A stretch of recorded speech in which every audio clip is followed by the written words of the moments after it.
CTBK gives executives and owners of mid-market businesses unparalleled confidence and clarity so you can focus on strategic objectives and organizational success.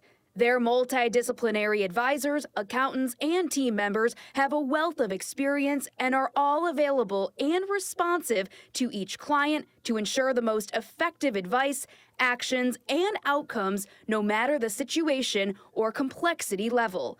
That experience base and one-team approach, combined with integrated and efficient way of operating, enable them to be truly proactive partners, doing the best thing for their client every time. Visit ctbk.com or call 716-630-2400 to learn how CTBK can work for you.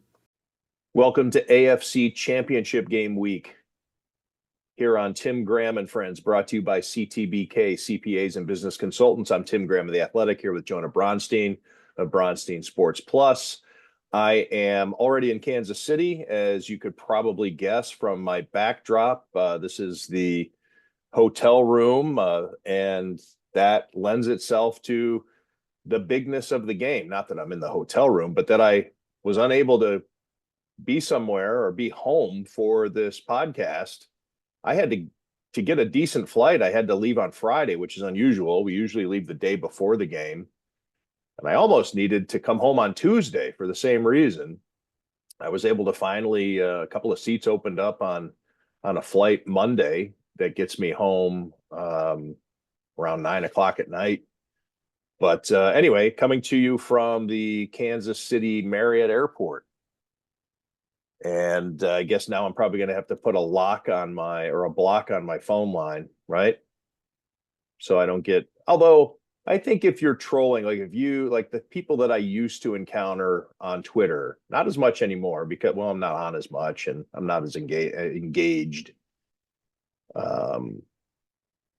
Yeah, they're not watching Tim Graham and Friends, right? I mean, there's nobody who's tuned in and is like, they're people those people who would just like to pounce on me on Twitter. First off, they're not around as much anymore. Maybe I doubt that they would commit. They would put in the time to hate watch Tim Graham and Friends. Yeah, I don't think they're Fs, so they're not tuned in. They don't get the show. And, I don't know why you wouldn't want a few phone calls. I think you're going to get bored and lonely. And if somebody goes through the effort to maybe get a hold of you there, you might get a story out of it, and you might get some audio companionship that could be necessary in the 48 hours you have before this game starts. I guess it's also how things are in today's communications age. I was just thinking, I can't remember the last time I got a non-hotel internal phone call in a hotel room. I mean, got to go back 30 years maybe, because everybody's got your cell phone number if they need to get a hold of you. If the Buffalo News, if Howard Smith, the sports editor of the Buffalo News, needed to reach me while I was on the road covering the Sabres, maybe he'd find out, get the hotel number and go through the switchboard. I mean, even back then I had a cell phone. Like, I don't know. I can't remember the last time somebody called a hotel looking, to get me, as opposed to it being the front desk saying, you get that weird, I hate the call, actually. You're in your room, all the things you do, the stress to get to your room, because you've probably been through a couple of airports that day, just the hassle of it all. You get to your room, you want to take a nap or take a shower, or just do the quick turnaround. I mean, you don't check, I guess you could check but you don't check into your hotel and like get in this chair and like, well, I'm just going to hang. I'm just going to relax and lounge and maybe read the paper. I mean, you don't do that.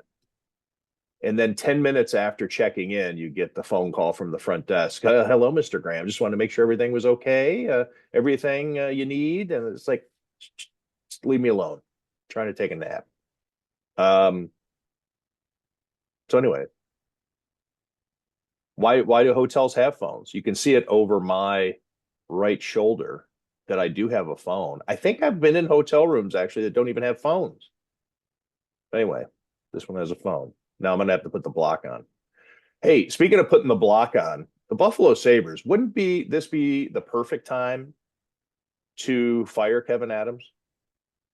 from a PR standpoint, nobody's paying attention. Half of the sports media in Western New York is in Kansas City. I guess you could wait a couple of weeks. If the Bills were to beat the Chiefs, you could wait until everybody's in New Orleans. And then you'd have probably a total of 5 people covering Kevyn Adams being fired back in Buffalo. Perhaps. I mean, I think the Four Nations face-off / All-Star break aligns with the Super Bowl schedule a little bit, and that maybe there might be a perfect time to make a move like that in about a week and a half. The Sabres do have a couple home games coming up. If you were to make a change at the general manager position, they still have to get through a couple games before that break. So I don't know if it's the perfect time, but to your point, where all of the Buffalo sports world is concentrated on the Bills and the positive story in Buffalo and Buffalo sports, it would be a good opportunity to fly under the radar. But, if the Bills lose this game, that could be a miscalculation. It might be better to wait if the Bills are going to the Super Bowl and then there's 2 weeks of Super Bowl hype to bury a Sabre story like that on Monday or Tuesday morning. Yeah, it gets magnified, as the old saying goes. The Sabre season doesn't start until the Bills season is over. And more eyes would be on the organization, maybe more scrutiny perhaps than just the few beat writers who are covering the team. We also have construction going on next door. And it was a little tough to have that nap. I pulled an all-nighter to finish the story that I wrote about the Bills receiving group and looking like the utility drawer in your kitchen. So anyway, I did a story on that at The Athletic about how it is just a bunch of random tools that the Bills have been able to rummage around in there and always found the right one to get the job done. Can you hear that? Do you hear that banging? I heard a very little bit, but it's slight. I don't think it's going to affect us too much here. Now, let me ask. I didn't read There'll be a drill and some saws coming here shortly. Did you come up with that analogy yourself, or do you remember Sean McDermott saying that on kind of the first day of training camp about the Bills receivers and opening the drawer and not knowing what it was? You pull out the mashed potato masher or whatever, and you don't really know exactly what it's used for. And Did he say that? Yeah, he did. He made a kind of an analogy to you open your kitchen drawer and there's things in there that you don't know what they're for, but eventually you pull them out and you figure it out. I would think he stole that from me. No, I didn't get that from McDermott, and I didn't realize that he said that, because I'd been saying that even since before training camp. Was it training camp that he said that? It was training camp that he said that. Now, I don't remember if maybe you asked a question that led to that, or maybe he did take it from an interview you had with him and then pull it out in the press conference with the rest of us. I don't remember. I was proud of that analogy. That's why I revisited it for this story. And I posed it to Adam Henry, the wide receivers coach, and also Matt Collins. Adam Henry kind of viewed it as like maybe not. There was little pride there from Adam Henry. I don't want to say he was insulted, but he did come up with a metaphor that was, I think, sexier, but that he asked me not to use because it dealt with firearms. All right. So I guess I'll tell it because I hinted at it. So I was telling him, hey, I viewed this, you're kind of like the utility drawer in the kitchen, and you got the whole thing. There's always something in there to get the job done. And he got a little more aggressive than that. And I'm just paraphrasing. He was like, well, we see it more as we'll have, more like like serious weapons, like not tools, not spare tool. They're not spare tools in the drawer, but the right weapon in the drawer was kind of, he was a little more, alpha about his metaphor. And I said, well, to me, it sounds like, a scene in a movie like John Wick, where he gets wronged and he goes and he pulls open that drawer that's just full of every gun imaginable. And he's got the curio, or the not the curio cabinet, but I'm bad with my credenzas and my lanais and my all that stuff. What's the big cabinet that you would open up, like a big wardrobe, but it's got all the guns in it, a gun case, I don't know, whatever the fuck. anyways, but I said that and he was like, oh no, but don't use that because, you know, the NFL is pretty sensitive with its gun metaphors. And he didn't want to be the one. I was the one that came up with the John Wick thing, but he was like, no, don't do that. Let's stay with the utility drawer. Yeah.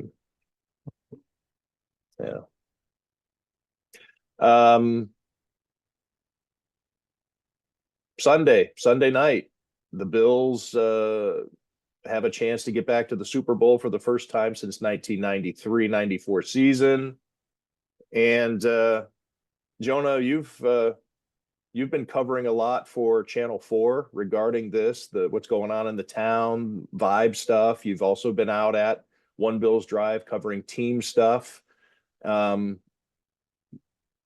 and raised in Western New York, you have memories of the Super Bowl era. How does this, within the context of the community and its sports, how does this matchup feel compared to even a few years ago? I mean, I will just say that from my standpoint, that in 2020, when the Bills came to Arrowhead Stadium to play the Chiefs in the AFC Championship game, and the Bills lost that game the Chiefs won pretty handily. It wasn't crushing. You didn't expect the Bills. It was almost going to have to take a lot of breaks and maybe a minor miracle to get past the Chiefs in that game. Josh Allen, much younger. The whole team was on the make. They just seemed it was a little too early for them. And I think we all recognize that. Everything's different now. You hear that? Now, are you hearing that drill? Well, I hear it. Anyways, how does this match up? The hell is going on around? You don't hear that though. No, and I think you're sounding and looking kind of crazy for the people listening and watching at home, because we're not hearing a whole lot of that. Maybe it's showing up on the audio, but I'm not hearing it in my All right, headphones. I'm gonna play through. I'll just act it and I just pretend like it's not. It's a drill, like somebody's drilling. Like I'm just. Wait, look behind you. Right. So anyway, Jonah, how about this? What's going on here with this vibe and the expectations and Western New York's love affair with their Buffalo Bills and a chance to see a championship? Well, I think it's been a whole season of good vibes with the way the Bills have played. Maybe Josh Allen specifically, his love life and his maturation as a quarterback and not turning the ball over and not taking sacks and getting even better than he was when he was already an MVP contender. He's been an MVP contender before, but he's also never been more valuable to the Bills and more important and a bigger part of them winning and getting to this point. There have been, I can't think of really any off-field scandals or even kind of behind the scenes moments. There hasn't been stories about the coach saying unfortunate things. There's actually been the opposite. There's been a lot of stories painting Sean McDermott in very positive lights. We've talked about this, maybe not on this podcast, but away from the podcast, about how the Bills have less a-holes than they've had before. And I think you see that in the way they get along with each other, the interactions with the media, and I think they've been a more likable team to follow, even though Buffalo always loves the Bills and sometimes makes excuses for players who aren't as likable. I think this has been a very likable team and as much of a good vibe season as I can remember in this era. Maybe 2017 when they broke the drought was a little bit similar. And there's probably some similarities to 2020, but I wouldn't put it all on Stephon Diggs, but the changes that they've made, not having that dynamic between Stephon Diggs and Josh Allen and the mercurial nature of his personality has helped, and they didn't bring in anybody new that brought that kind of element. They're all players to root for, and Josh Allen's personality has been likable even outside of Buffalo as a national sports figure. And I think some of this early in the season came about because the Bills had gotten rid of so many players and were taking on the dead cap money and had less leadership and less star power, and the expectations were a little lower. And for some element of the Bills fan base, felt like the Bills were being counted out. And as they kept winning and kept playing well and proving that they were still Super Bowl contenders, that felt good and that fed the vibes. And that's still coming into there now, but I feel like it's shifted somewhat in the fan base. We can disagree on this maybe, to the point where there is more expectation and there's more belief that this is the year, and that the Bills are not overachieving, that they're fulfilling their destiny. The Mr. Brightside line, destiny is calling them, kind of fits the way that they've gone about this season and this postseason. And it all comes to this. And, there's a lot of reasons why I think some Bills fans are overconfident going into this Kansas City Chiefs game because of who the Chiefs are and what they've done. But there's also many reasons to be as confident as the Bills, not only going to the Super Bowl, but maybe winning the Super Bowl as at any point in the past 31 years. Okay, so I have a little bit of a different take on it, and I think maybe what I'm saying is it doesn't. I agree with you. I'm not disagreeing with you, and maybe it's the things just in my day-to-day life that I don't see it as much. Maybe things aren't being covered like they used to, so I'm not seeing it on television as much, and maybe it's simply because I'm not on social media as much as I used to be, and that's dawning on me as I'm about to make this point. To me, compared to recent years, it seems a little subdued. And my belief, and again, maybe it's just because I'm not on social media as much, but I had this kind of I'd landed in this place where I thought it was just because this season wasn't supposed to be this. It wasn't supposed to be all this with all the possibilities and everything on the table. This was supposed to have restrictions. This season was supposed to be mitigated by the fact that they did move on from Stephon Diggs and Gabriel Davis in particular, didn't really do much to address it. And again, that goes to the story that posted today at The Athletic that I wrote. Curtis Samuel and Mac Hollins. I mean, when you went into training camp with this receiving core, you probably saw a utility drawer, which I did. I made the analogy. I said it on this podcast and on Buffalo Kickoff Live, and I think I maybe even referenced it in a story very early in the off season or in training camp. And the stats, you would expect Mac Hollins maybe to lead the team with 5 touchdowns. Maybe you would see Khalil Shakir leading them in receptions, but ranking in the 40s league wide in terms of yardage and receptions. You probably wouldn't have expected Dawson Knox and Dalton Kincaid to combine for such a low production out of the tight end spot, but at least from receivers, you would, you'd get this. You'd be like, yeah, all right, that's about what we predicted. But you wouldn't see that apply to a team that essentially lost only 2 games the entire season. And I say essentially because of the junior varsity game and the regular season finale against the Patriots. And to win the AFC East with 5 games to spare. You wouldn't have expected that. But so all these things, and I think it's been a little bit more of a slow build because there has been maybe an apprehension that these guys aren't supposed to be as good as they were. The team that lost in Arrowhead Stadium, the 13 seconds team, this on paper, the Bills roster does not stack up to that team really. Stack up's the wrong word, but anyway, that team, that's the team that everybody expected that was the chance. People, I don't think believe that these Bills had a chance to win the Super Bowl, and I'm not saying hoped or had optimism or said, yeah, it's possible, but to actually get to a point where you're thinking these guys can actually win the whole freaking thing until maybe, December at some point, right? We don't see the fans greeting the team at the airport like we used to. That happened during the regular season games. After that became a thing a few years ago, the fans carried that over. They were greeting the team out there during regular season games. It was crazy. They haven't been doing that.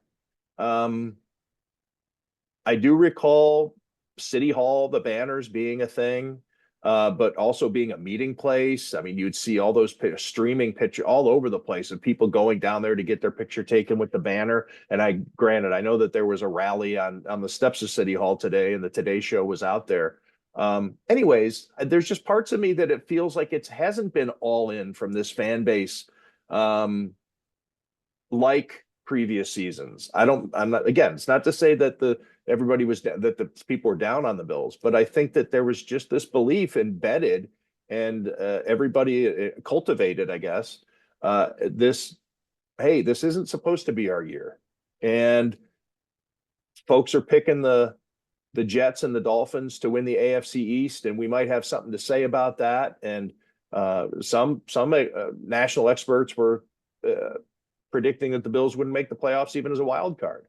And so, yeah, chip on your shoulder, whatever they were supposed to be. 10.5, wasn't it, Jonah? The betting line, wasn't it just 10.5 wins in a 17-game season? I mean, that's not gangbusters. So anyway, it was just baked into this 2024 casserole that let's see what happens type thing. Let's not get too bent out of shape if it doesn't work out. And here they are with their best chance yet. Yeah, I think something changed at some point this season as the Bills kept winning, and it might have been when they beat the Chiefs at home that a lot of people in the fan base. Oh, and again, the other things baked into there, that early back-to-back loss to Baltimore and Houston, where Baltimore, just pretty much annihilated them, so that was kind of also like a wake-up call, like, yeah, maybe we're just not up there. But then, and I'm mentioning that because it does flip when they get to the Kansas City win in October. Yeah, well, one of the things that fueled the belief, BILIEF, coming out of that sequence was the trade for Amari Cooper that seemed to open up the offense. And while the Bills' offense has played well in different ways, it hasn't really been Amari Cooper that's made the difference in a lot of the games, especially of late. Maybe his presence is helping other receivers, but his production has been rather non-existent in recent games. But I think sometime after the Bills beat the Chiefs, or maybe that home win against the 49ers, as Josh Allen kept making great plays, as the Bills were number one on power rankings. They beat the Lions, who were considered the best team in the league. It was a fantastic stretch. And the Chiefs game was in November 17th, week 11, right before their bye. So in back-to-back games, they beat the defending Super Bowl or the defending conference champions. The Rams was a shootout. You could look at that and say, okay, we get it. And then to go into Detroit and beat the, at the time, record-wise, the NFL's best team. Yeah, that absolutely. But it didn't seem like it was full throttle, let's go, like they were heading into the 2022 or 2023 seasons from the fan base. Yeah, maybe. I mean, every fan's an individual and it's different. But my sense has been that there's been a lot of sentiment from the fan base that jumped very quick that this is the year, and not celebrating the division title and home playoff wins and getting to this point and being a Super Bowl contender and one of the 2 teams left in the AFC and 4 teams left in the NFL. But and I think even the talk this week isn't so much about winning this game and going back to the Super Bowl for the first 31 years. It's winning this game and then winning the Super Bowl. And even last week, it was beat the Ravens and there's no stopping the Bills now. It reminds me a little bit, I think, going back to the first few Super Bowls the Bills played in. When going into Super Bowl 25, they were considered the better team, and the no-huddle offense was unstoppable, and the Giants had a backup quarterback, and that this would be, the Bills beat the Raiders 51-3, and they were just on their way to winning their first Super Bowl, and they didn't win. And then the next year against the Redskins, who were a better team really all season long, but the Bills had learned their lesson from the year before, and they were going to win that Super Bowl that time. And then the third time they went to the Super Bowl, they were older and more experienced than the Cowboys, so the Bills were going to start using that experience to win that Super Bowl, and they didn't win that one. And I think maybe going into the fourth one, there was a little bit more trepidation from the fan base that the Bills can be great and go to the Super Bowl, but let's not count the Super Bowl chickens before they hatch. And I think that's part of being a Bills fan, is to love and appreciate this team for everything that it is, but not assume wins that haven't happened yet. And we talked about last week on the podcast that was the game of the year. Point. And that's a great point. The Bills and the Ravens were the 2 best teams in the AFC, and whoever won this game was going to be favored against the Kansas City Chiefs on the road. But you know what? The Bills are not favored against the Kansas City Chiefs on the road. And I think my point is very maybe specific to this game, in that I think there's Bills fans and also analysts and national media people and former players that look at the Bills beating the Chiefs earlier in the regular season, and look at some of the struggles the Chiefs have had this season, Like and the not winning Ravens did to games. the Bills also, though. Exactly, not winning Flipping games it by large around margin. to home Well, field advantages flipped like it was with the Ravens-Bills situation. right, and the Bills beating a Ravens team that seemed like a bad matchup for them only fuels this, that the Bills are better and maybe in some ways unbeatable. I want to make a quick side point there. I mean, the Bills had an excellent game plan and played very well and won the game and beat a very good team in the Ravens. They needed the Ravens to put the ball on the turf a few times, drop 1 2-point conversion, you get another one batted down, make their own 51-yard field goal just to win by 2 points. The Bills didn't really dominate that First game time in yard for NFL yard. history. Well, I should say it's the third time in NFL history that in the playoffs, a team had a +3 turnover margin without committing a turnover and won by only 2 points. Now, the other 2 times, somehow the teams managed to lose. So it's technically the first time in NFL history that a team had done what the Bills did last week against the Ravens and won the game by 2 or fewer points. Because it's difficult to do. They did everything you could. And the Ravens still, you needed Mark Andrews to have the worst fourth quarter of his life to win that game. Yeah, and the weather, I think, played a factor. I mean, the Bills deserve all the credit for winning that game, but they didn't really, I think, separate themselves from the Ravens as the much better team and the much more equipped team to go and beat Kansas City. And Kansas City, for all the close wins they've had or lucky wins they've had and not scoring 30 points in the game and never covering the spread and not looking like the dominant team that they've been in the past, still had the best record in football this year. And if it wasn't for the Bills, might have had an undefeated season. And, if you watch these games, yeah, they don't look great in winning them, but they always win. And I think that's something to make a Chiefs fan confident and make a Bills fan nervous, in that it could be another one of these scenarios. And Arrowhead Stadium is one of the toughest stadiums to play in. It's not going to be a stadium where the Bills fans can take it over. And the Chiefs don't lose loud there. Andy Reid and Patrick Mahomes do not lose in Arrowhead Stadium in the playoffs. Yeah, and there's the Andy Reid, Sean McDermott dynamic. And one thing I don't like from the Bills perspective, Bills fan perspective, even though it might fool you into thinking the Bills have an advantage here, is the Bills won that game in the regular season, and they outplayed the Chiefs and were the better team in that way and maybe had the better game plan. But I don't think that works in their favor, especially with some of the players the Chiefs have back.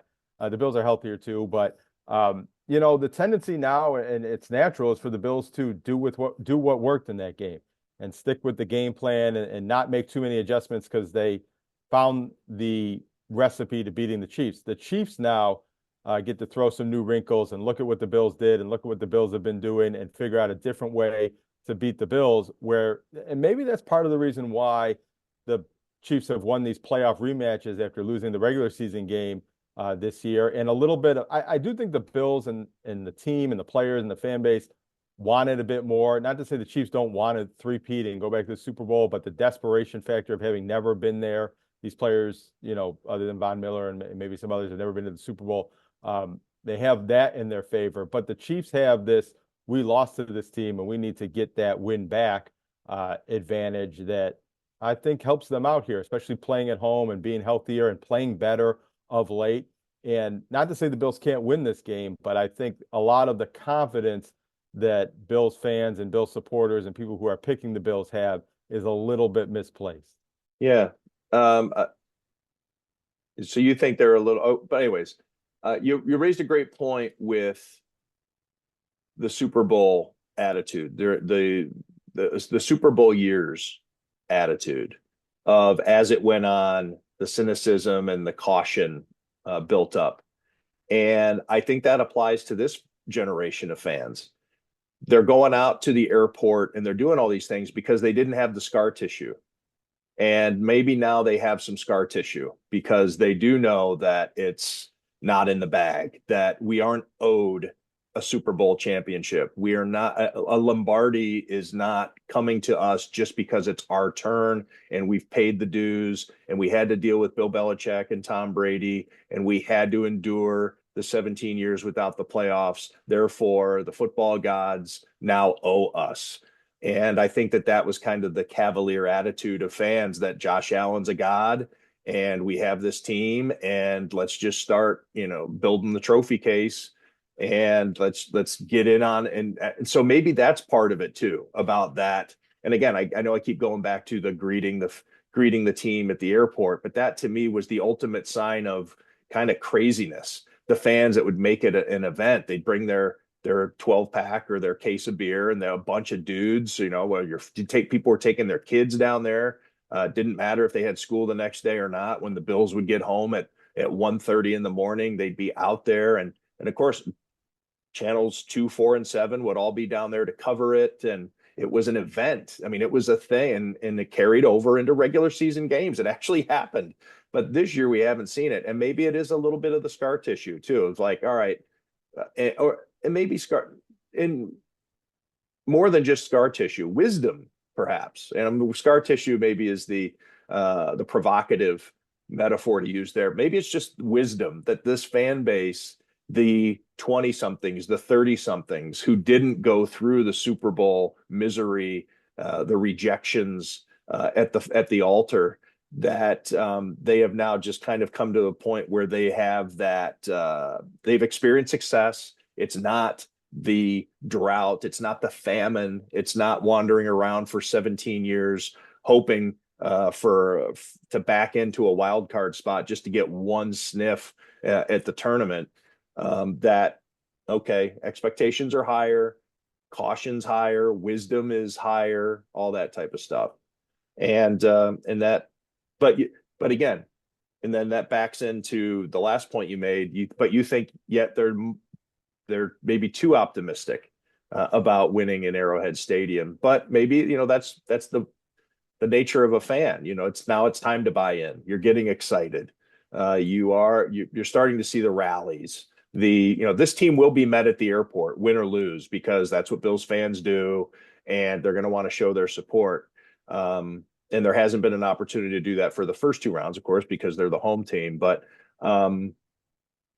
we didn't really see it during the regular season after big wins like we had in the past. I mean, was there anything after the Detroit win? Did anybody I greet think the Bills that's at the one airport? where there was a game, and I think that's the one where Deion Dawkins said, "Hey, we're landing at this time. Why don't you guys come back to the airport like you used to do?" I don't know if that was the Detroit game or maybe a different game when they clinched the division, but he did kind of have to put that out there, like, "Hey, we liked when you guys did that. Let's bring that back." You mentioned doing that in 2020. People were doing that in the middle of the pandemic when we weren't so certain that you couldn't catch the coronavirus doing that, and people were putting their health at risk possibly to go do what exactly at the airport, to be on TV or wave at the fans or get some autographs. Yeah, I mean, some of that is part of being a fan. You want to believe in your team.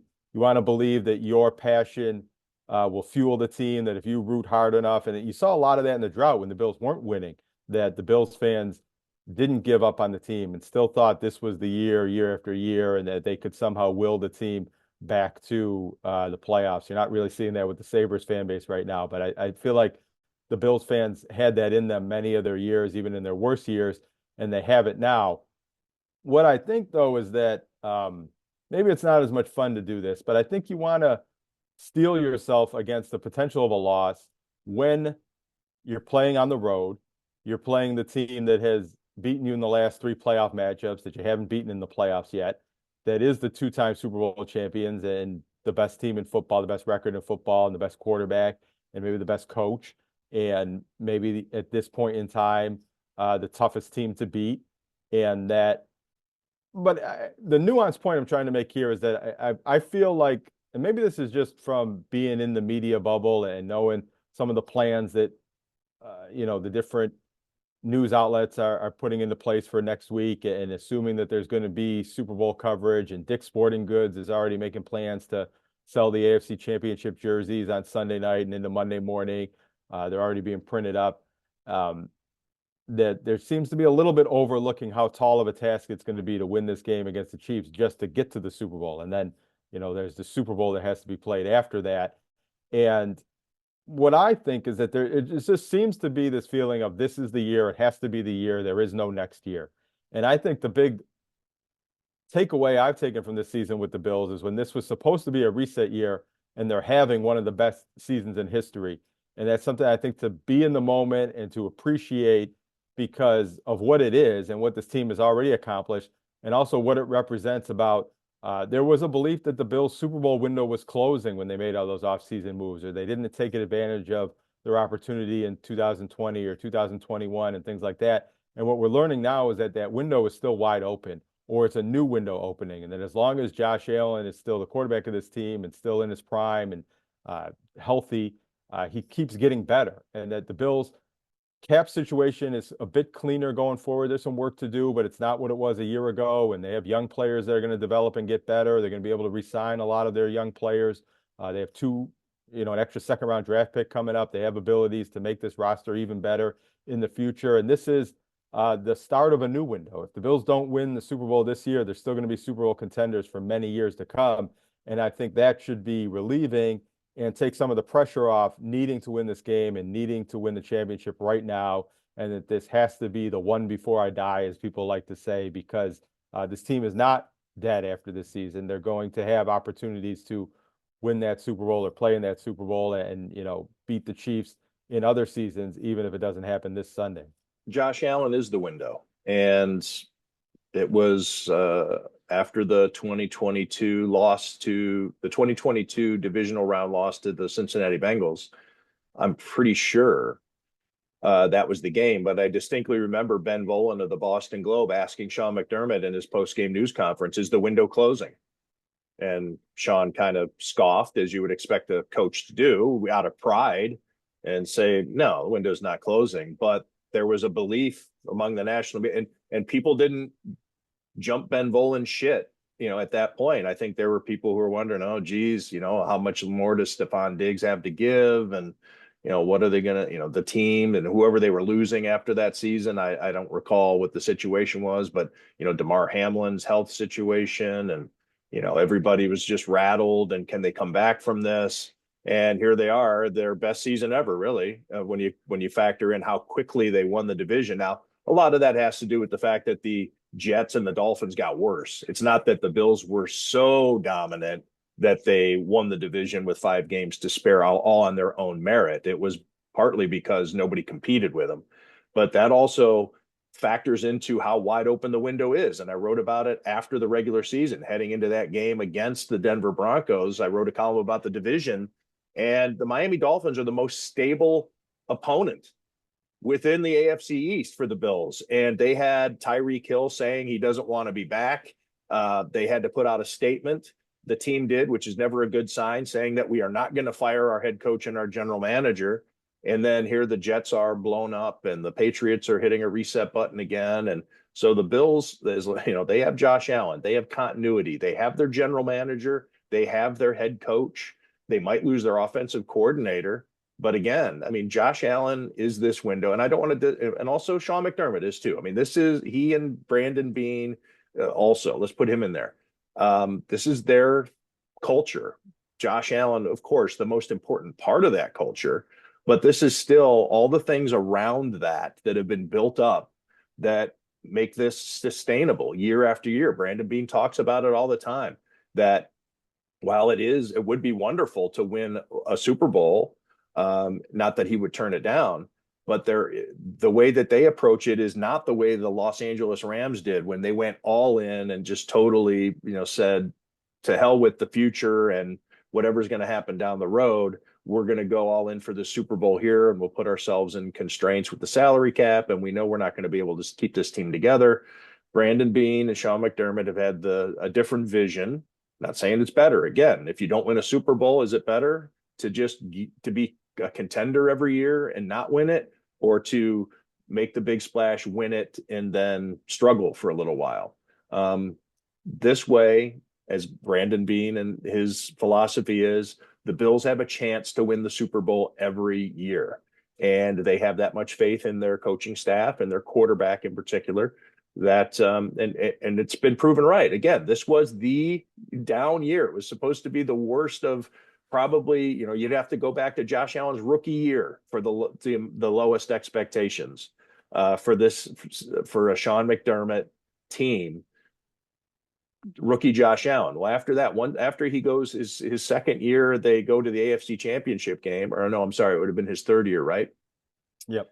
Yeah, his third year, they go to the AFC Championship. Then it's the standard is the AFC Championship game and the Super Bowl, and anything else is failure. Even if you put up a great effort and lose in Arrowhead Stadium in the divisional round like they did in 13 seconds, not good enough. And I'm talking from the fan standpoint, if they are on fumes against the Cincinnati Bengals because they just watched one of their teammates die on the field and be brought back to life a few weeks earlier, and Kim Pagula's situation and Dawson Knox's brother and all the different things that they went through and having to move games and the weather and things that were going on in the Western New York community, tragedies, multiple. But hey, you couldn't beat the Bengals. So, McDermott's got to go. I mean, it was the sentiment. So, this was supposed to be their worst year since 2018. And it's turned out to be perhaps their best. And that underscores what Brandon Beane and Sean McDermott have wanted to do with this approach, that every year they can do it. And here they are, 60 minutes away from playing in the Super Bowl. And I think if, with the way things are falling in the NFC, with the Vikings and the Lions both out of it, I mean, that's not to say that Washington and Philadelphia are going to be pushovers, but I think that if you were to rank the teams that you would want to face coming out of the NFC, Washington and Philadelphia would not be the first two teams. Well, I guess let me take that back about Philadelphia. Philadelphia still has some mystique to it. They've played really well. Saquon Barkley in the run game, that type of thing. But I mean, hey, Philadelphia, Nick Sirianni, a lot of Eagles fans wanted Nick Sirianni gone this season. So anyways, I'm getting way too ahead of myself here to talk about a potential Super Bowl matchup. Although Philadelphia would be pretty cool. You'd have Sean McDermott going against his hometown team and Nick Sirianni going up against his hometown team. Right. That'd be a pretty good storyline. And the Bills playing another NFC East team in the Super Bowl, although Washington fits that bill, but the one they didn't play 30 years ago. Well, maybe that's to say that the Bills are going to get in there this year. They're going to return to the Super Bowl because it's mandatory that they face an NFC East opponent. I want to real quick just read something Josh Allen said this week that I think reflects what I think is his maturation as a quarterback and as a leader on this team, which is another big storyline for this team, how he's taken the reins, his leadership with all the other captains that were let go. And some of this is what an NFL quarterback's supposed to say, but I think there's genuineness to it. And I think this reflects the Bills' attitude overall going into this game where, he was asked how you prepare for this big game and haven't played in these big games before. And he said, I've said this at times throughout the year. I've talked to Von Miller about it before the year. Just being okay with whatever happens throughout the season. Sometimes the ball is going to roll the opposite way from you. Sometimes it's going to bounce into your arms, and just taking advantage of every opportunity that comes our way. And this is a fun game to play, I'll tell you that. And I think that's the healthy way to approach this game, that the Bills have been fortunate with the way the ball has bounced for them in a lot of games this season. And maybe they won't be so fortunate this week, or maybe they'll just get beat by a better team. But just go out there and play your best game. Like Amari Cooper said, don't play to win, don't play to lose, don't play to draw, just play chess. And all you got to do is go out there and play your best. And if that's good enough, great. And if it's not good enough, get better in the offseason and come back next season. But this isn't the game to end all games. And, the Bills are still a great team that's going to contend for Super Bowls, even if they don't win the AFC Championship game this Sunday. I think it's a healthy attitude, and it's an attitude that we see reflected as soon as the football game's over. We just think back to last week when everybody was looking to see, well, not everybody, not like it was the big scandalous story, but there was a storyline heading into the game about Josh Allen and Lamar Jackson from a personal standpoint, with the comments that Lamar Jackson said about, that's my enemy. He's not my friend. I'm trying to beat him. And Josh Allen being prickly when asked about Lamar Jackson and trying to do the old, hey, he's not on the field when I'm on the field type thing. Because he just wanted to avoid any discussion about head-to-head matchup with Lamar Jackson. But anyway, Lamar Jackson comes running across the field with a smile on his face to give Josh Allen a hug, telling him to go win the whole thing. I mean, the players, as soon as the game's over, they're exchanging jerseys, a lot of them. Yeah, there's still some emotion and maybe a little trash talk going on, but for the most part, they're kneeling down in a prayer circle together. They're doing all. There's a brotherhood even from team to team that I think the fans can't comprehend and maybe can't stand to some degree. But yeah, they do get over it pretty quickly. And I'm even thinking back to last year's loss, Sean McDermott against the Chiefs, and maybe it goes to his, I don't know, maturation's the right word, or just his perspective. Sean McDermott did not look like he was torn up after that loss to the Chiefs, in which Tyler Bass missed the field goal with about a minute and a half left that would have tied the game and possibly sent it into overtime, or maybe 90 seconds is too much time for Patrick Mahomes and they would have ripped their heart out anyway. But, it was kind of like, yeah, I mean, these guys do get over it pretty quick, and it is just a game to them. And I don't know what deeper point I'm trying to make other than just agreeing and maybe shedding some light on that. I think sometimes the fans take this even more seriously than the players do. Yeah, there's less hatred, I think, for the Chiefs. Maybe this is true with all teams in all sports, but there's less hatred among the Bills players for the Chiefs than there is with the Bills fans for the Chiefs and things like that. I think there's maybe some recognition of just how great Patrick Mahomes is, and the Chiefs with Patrick Mahomes and Andy Reid, and how hard they are to beat. And that's something, depending on how this game goes, if the Chiefs win this game, no quarterback's ever beaten another quarterback 4 times in a row in the playoffs. It sort of seems like he's the Michael Jordan of this sport and this generation, and the Bills are among other teams that maybe should win a championship, but the Chiefs are in their way. And, there's no team that Michael Jordan beat this many times. He beat the Cavs a few times, he beat the Knicks a few times, he beat the Jazz twice in the finals, but never had 4 straight against the same kind of number 2 contender team. And, the Bills can reverse all that with a win on Sunday, but if they don't, I think there just has to be some acceptance to the Chiefs being the team of this era and Patrick Mahomes being the greatest quarterback of this era. And, the Bills can try to beat them, but really all they can do is just play chess and hope for the best. Yeah. And a column that I wrote for The Athletic earlier in the week was about breaking through. And there are, and we've heard it, we've read it, the concept that if a coach doesn't win a championship within his first 4 years with a team, I mean, there's some stats out there that say if it doesn't work out, it's time to move on. John Madden played in the AFC Championship Game 5 times in his first 7 seasons before he went to a Super Bowl.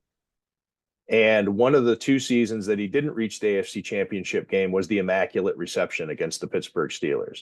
So this is considered one of the great coaches of all time. Some people call him the greatest coach of all time. I mean, it's a discussion. I think probably that has to do with his image and reputation lending itself to the video game more than what he did with the Oakland Raiders. However, he was considered a great coach, as I think still the greatest win percentage in the anyways. I think that's correct. Yeah.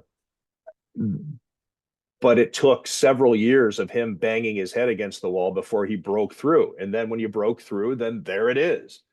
Similar to Peyton Manning against the New England Patriots, as you referenced before, getting past Tom Brady. And in 2006, Peyton Manning, with all of his all pros and MVP awards and on pace to break all the records, finally was able to beat the New England Patriots in the AFC Championship Game, and then went on to win the Super Bowl. And there it was. It happened. Andy Reid, great, the maybe the quintessential example of being considered a failure until you're no longer a failure. Now he's a first ballot Hall of Famer. John Elway, postseason choker, the guy who can get you to the Super Bowl, but he'll never win it for you. The blowout losses in his first 2 Super Bowls, or 3 Super Bowls, I think it was. And then his last 2 seasons, he wins back-to-back Super Bowls, and now considered in the conversation of greatest quarterbacks of all time. So yeah, it seems tough to imagine until it's until it happens. And this could be that time that it actually happens for the Bills. And I know that we've been talking about it back and forth. How should you temper your expectations? Should you be all in? I guess that's the beauty of being a fan. Whatever you're most comfortable with. You want to ride and die and go all in and assume that they're going to win it all and then deal with the heartbreak that comes with it. I mean, as miserable as that is, come the loss, it is still a massive part of why we're fans, why it's so enjoyable. It's the rush. It's the same thing of why people gamble. You know, even the losses have a payoff to them in some degree, because or else you wouldn't do it. It makes the wins feel that much sweeter, etc. Or maybe you just want to be a little more apprehensive and wait for them to get there before you're ready to fully embrace the notion that this could be the year. It's been a fun season in that regard. Also, from a media standpoint, I'll confess, especially with the Bills and the way things have gone in the last few years, most notably in 2022, most starkly anyway. But by this time in the season, I'm usually out of gas. I'm like, man, let's wrap this up. Whatever it is you're going to do, let's get it over with, type thing. I haven't been feeling that this year. Now, there hasn't been any kind of, I was talking about that with Josh Reed, the sports director at Channel 4. There haven't been those big draining stories. There hasn't been a Matt Ariza story, or I'm not simultaneously covering the stadium and the team. The stadium being built and ownership stuff and going to owners meetings and business this and Pagula Sports and Entertainment disbanding, Kim Pagula's health situation, Damar Hamlin, Joe Brady being fired, all the things. This has been about as smooth of a season as you could get, where it's been pretty much nothing but the games. It's been all about football. I mean, Jonah, can you think of, Von Miller wasn't arrested. There wasn't, Stephon Diggs' social media stuff. I mean, we haven't had those things that really take us away from the games. I felt like maybe more than ever, I'm just covering a football team and football games. It's been refreshing. Oh, there hasn't been. There was, I'm trying to think if I asked you that, like, is there any, what's the most? There hasn't been old Terry Pagula comments resurfacing. There hasn't been, Von Miller did get suspended this year for things that happened a year ago, but there haven't been any new Von Miller developments or even like, there haven't been too many in-game situations, personal fouls or really bad drop passes that caused, coaching blunders, like the too many men on the field against the Denver Broncos last season that led to a loss. And I guess Ken Dorsey being fired. Did I say Joe Brady earlier getting fired? Ken Dorsey. You did, but fired. I think we all knew what you meant. Yeah. Right. Well, you can please correct me. You're allowed to jump in and correct me. Because then they're going to think, does Jonah think Joe Brady got fired? No.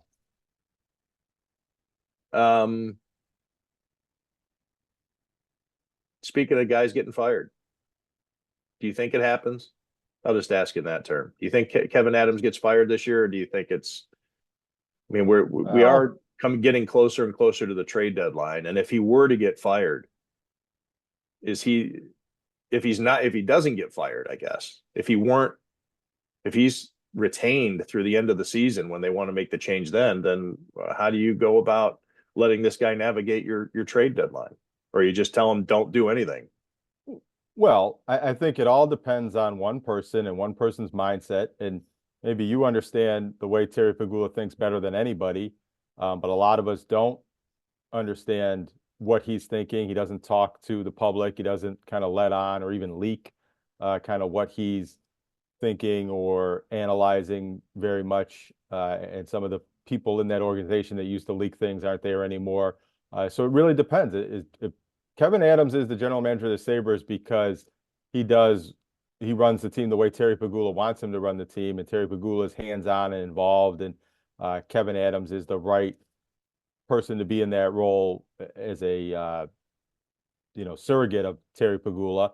Then he stays as the general manager. If Terry Pagula is unhappy with the direction of the team and the moves that Kevyn Adams has made or the lack of moves that he's made, and doesn't trust him to make these decisions at the trade deadline and even bigger decisions going forward in the offseason, then this is a good time to make a move and get another set of eyes and put someone else in the decision maker's seat. But I don't know. My read is that I don't think Terry Pegula is at that point yet. I really do think that if the Sabres don't make the playoffs again, which they're not going to make the playoffs again, that they need to make some sort of change in the front office leadership at the end of the season. But I don't think it's gotten to the point yet where Terry Pegula decides that change needs to happen in season and before the trade deadline. Maybe there's more toxic situations with the fans booing and calling for a firing and things like that. And once the Bill season's over, that changes the mood and they need to do something to kind of throw a bone to the fan base. But, I just don't think for the hockey club that Terry Pegula is in that desperation mode yet that he has to make a move this week or next week. No, absolutely not. I mean, if he hasn't felt the need to make the move yet, there's nothing that compels him to do it right now, other than, I mean, it does create, I guess maybe similar to keeping Doug Whaley through the draft after they hired Sean McDermott, and they knew that they were going to fire him, but to get rid of your general manager so close to a big event, and the trade deadline being what it is in the National Hockey League, it is an event. Maybe he's using the same tack as he did with Doug Whaley of it's too much turbulence. It creates too much havoc within your front office and the scouting reports and chain of command and all the different things that happen within the system that is in place for whatever it's been worth over the last 14 years, whatever system is, if there is a system, it would be too much of a upheaval to get rid of Kevyn Adams at this point. Then at least he knows where all the scouting reports are.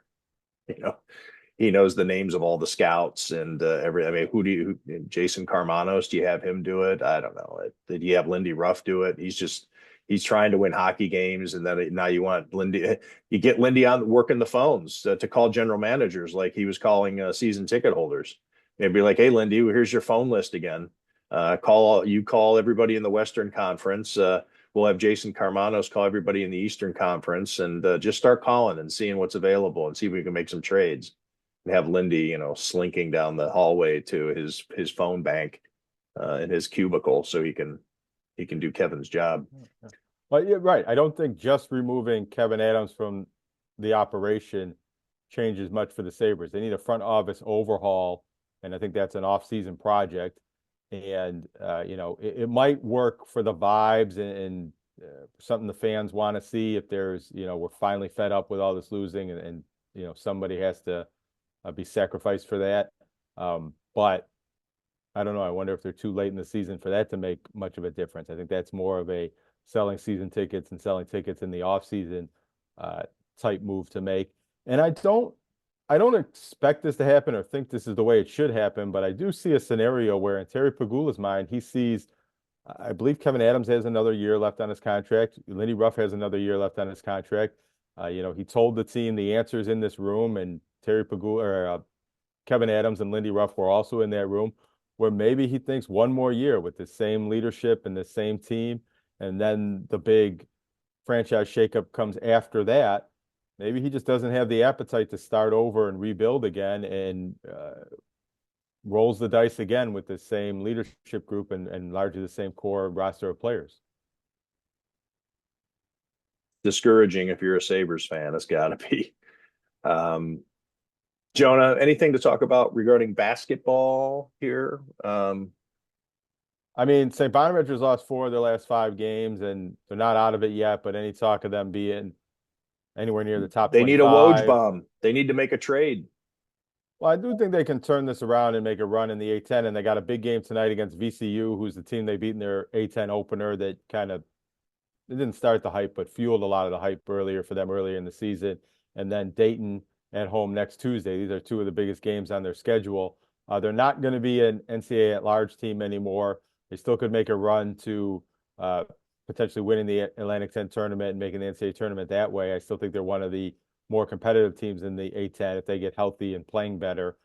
But if they lose 2 more games, haven't lost 4 or 5, that's 6 or 7, even if they split these games, they're getting to the point where the NIT is maybe starting to come into question. And I said this kind of as a tongue-in-cheek joke before the season, but it was NIT or bust for Bonaventure this season because of the way last season ended with them not accepting the NIT bid, and the athletic director ended up, Joe Manhertz, resigning over that. And I think that going to the NIT and maybe making a run there would cleanse that situation and be a nice, successful season for the Bonnies. When they had this great start in non-conference play and got closer to being ranked and higher up in the NCAA net rankings, then it came to be a lot about being on the NCAA bubble and making a run at the NCAA tournament. But I still think this is a team that, if they play well down the stretch, could be an NIT team and make some noise that way. And considering where the preseason expectations were, picked 10th in the A10, I believe, and maybe this not being the very best version of the Bonnies preseason wise, being an NIT team would be a successful season for them. How far away is the University at Buffalo from looking for a new basketball coach? I think they're kind of far away as long as Mark Allnutt's still the athletic director who hired George Helkovich, and I don't think he's going to make a quick move, and I don't think that they're eager to pay a buyout and make a quick move. And the women's team playing as well as they are and 16-2, I think you can kind of look at that team and ignore some of the struggles that the men's basketball teams had. And, they just had a win a few days ago. So I think, you could perceive that they're turning around. They're a very young team. So I don't think there'll be any change this offseason. I do think another season coming up next year, if they're losing at the same rate they are this season and last season, could, heat up that seat a little bit. But I think that there's going to be patience in making that move, regardless of how many games they lose. What about Western New York's 2 Metro Atlantic Conference teams? We haven't spoken about Niagara or Canisius much. What's the state of those programs now that we're about to enter February? Well, Canisius has 2 wins, and they were almost the last team in Division I to get a win. Second last team they were. I was at that game when they did win, and it was kind of a feel-good moment for Jim Christian and the team, having to endure 14 losses to start the season. They've gotten another win there, but they're 2-17. And Niagara's not that much better. I mean, they are better. They play each other next Friday night in their first of their 2 meetings. Niagara's 7-12, 2-6 in the conference. I think the big storyline there, this applies to the women's teams, which in Canisius' case is about the same record, and Niagara's case is worse than the men's record. The MAC has changed their tournament format this year, where only the top 8 teams or top 10 teams are going to Atlantic City for the MAC tournament. And it's possible that neither Canisius Niagara in men's or women's basketball makes it to the Metro Atlantic Athletic Conference tournament, which would be, a sad but notable thing to watch. And, might save some travel dollars for the Buffalo News and some other outlets. But, there were times.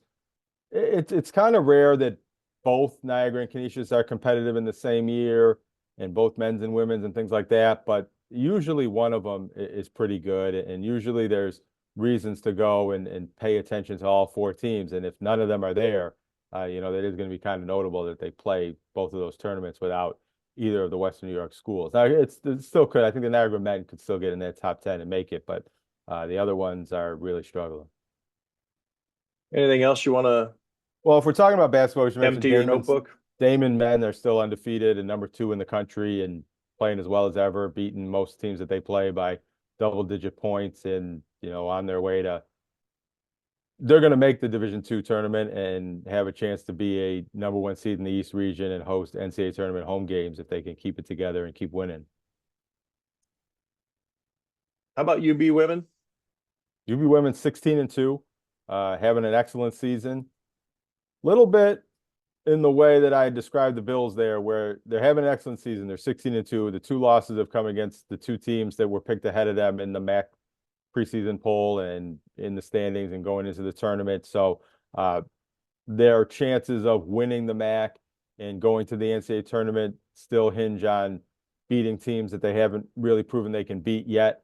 But probably a WNIT team and a team that maybe could pull some upsets and get to the MAC final or make a run in March and is going to win a lot of games and finish with a very successful season. And if you're interested in watching good women's basketball, they play well at home and they beat almost every team that they play.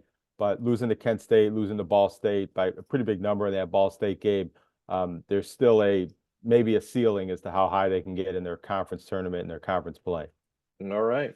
Well, Jonah, thanks for making time back in Western New York and for dealing with all of my setup issues that I had here before we hit the record button. I had to try to create some sort of podcast environment. I think it's all right. I mean, it's a hotel room, right? As you kept saying, no foliage.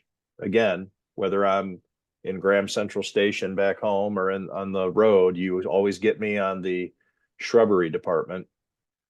And thanks to everybody out there for watching or for listening to Tim Graham and Friends, brought to you by CTBK, CPAs and Business Consultants. Please hit that like button, subscribe, comment, all the good things. And the next time we do this, we will know whether or not the Bills are going to the Super Bowl. The financial needs of a business go beyond tax and attest services. That's why CTBK goes beyond accounting services and offers outsourced solutions through their affiliation with CFO Solutions Plus. These additional services allow clients to focus on their operational and long-term strategic goals.